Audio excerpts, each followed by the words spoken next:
نبی علیہ السلام نے فرمایا بے نماز کی قبر میں ایک اشدہا آئے گا،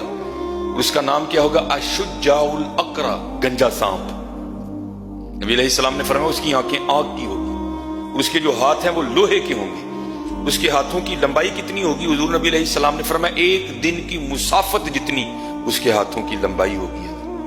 وہ بے نماز کی قبر میں آئے گا اور آ کر کہے گا انا اشجاع الاقرع، میں گنجا سانپ ہوں، اور تو نے فجر نہیں نہ پڑھی تھی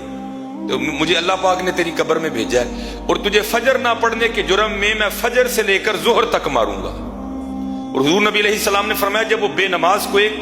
ضرب لگائے گا اپنے لوہے کی ہاتھوں کی، بندہ زمین میں دھنس جائے گا، اور کیا ہوگا حضرت؟ وہ پھر اس کو نکالے گا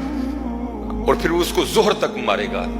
اور پھر جب ظہر کا وقت آئے گا پھر اس کو کہے گا تیری قبر میں مجھے اللہ نے بھیجا ہے، تو نے زور نہیں نہ پڑی تھی، تو فارغ بیٹھا رہتا تھا نا،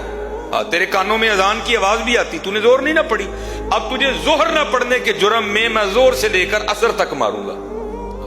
پھر حضور نبی علیہ السلام نے فرمایا جب عصر کا وقت آئے گا وہ پھر کہے گا تو نے عصر نہیں نہ پڑھی تھی، تیری قبر میں مجھے اللہ جل شانہ نے بھیجا ہے، میں تجھے عصر نہ پڑھنے کے جرم میں عصر سے لے کر مغرب تک، پھر اسی طرح کہے گا مغرب سے لے کر عشاء تک، پھر اسی طرح کہے گا عشاء سے لے کر فجر تک